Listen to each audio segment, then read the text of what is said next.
जे रहिवासी आहेत हे त्यांचा जोश वाढवण्यासाठी आणि त्यांच्या सोबत आम्ही एक जुटली आहोत. त्याचबरोबर मोदी साहेब आणि अमित शाह साहेब यांनी जो काही निर्णय घेतील त्याच्याबद्दल भारत देश हा सगळे विरोधक सगळे आज बाजूला राहून आम्ही सगळे एकत्र एका झेंड्याच्या खाली आज सगळे त्यांच्यासाठी उतरलेले आहोत. तोच एक मेसेज आज आम्ही पूर्ण उत्तर मुंबईमध्ये म्हणजे उत्तर पश्चिम मुंबई उपनगरामध्ये ही पूर्ण रॅलीचं आपण नियोजन केलेलं आहे शिवसेनेच्या मार्फत.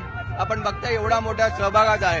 अजून जसं आम्ही पुढे जाऊ लोक आमच्यासोबत जॉईन होणार आहेत. तर हाच एक मेसेज आम्हाला पाकिस्तानला सुद्धा द्यायचा आहे. गरज पडली ते एक एक शिवसैनिक एक एक भारतीय रस्त्यावर उतरेल आणि त्यांना करारा जबाब भेटेल. आपण पाहिलं होतं ऑपरेशन सिंदूरच्या दरम्यान 2 महिलांनी नेतृत्व केलेलं होतं आणि त्या दरम्यानच्या कर्नल सोफिया कुरेशी आहेत त्यांच्यावरती मात्र टीका केलेली होती.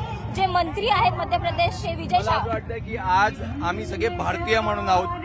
कुठेही एक चांगलं वातावरण आहे ते चांगलंच वातावरण टिकवण्यासाठी आणि ते जे मॅटर कोर्टात सुरू आहे त्याला सुद्धा करारा जबाब मिळेगा आणि त्या महिलाच देतील.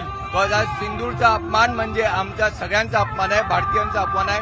म्हणून आज फक्त तिरंगा हा एवढाच एक मेसेज आम्हाला जनतेला द्यायचा आहे. आज जवळपास किती जण या रॅलीमध्ये सहभागी होणार आहेत? 15,000 पेक्षा जास्त आज बाईक रॅलीमध्ये सहभागी होणार आहेत. जसं जसं आम्ही पुढे जाऊ तसे जसे लोक आमच्यासोबत जोडले जातील. धन्यवाद. आपण पाहिलं तर आपण सिद्धेश कदम यांच्याशी बातचीत केलेली आहे. त्यांच्या म्हणण्यानुसार बरीचशी मंडळी या रॅलीमध्ये सहभागी होणार आहेत आणि या रॅलीला सुरुवात झालेली आहे. सिद्धेश कदम देखील या रॅलीमध्ये सहभागी झालेले आपल्याला पाहायला मिळत आहेत. बरेच शिवसैनिक या रॅलीमध्ये सहभागी झालेले आहेत. बाईक रॅली आहे, यामध्ये प्रत्येक जण आपापल्या हाती तिरंगा झेंडा घेऊन या रॅलीमध्ये सहभागी झालेला आपल्याला पाहायला मिळतो. तसंच या रॅलीचा समारोप जो आहे तो अंधेरी येथे पार पडणार आहे आणि सुरुवात जी आहे या रॅलीला ती बोरिवली पासून झालेली आपल्याला पाहायला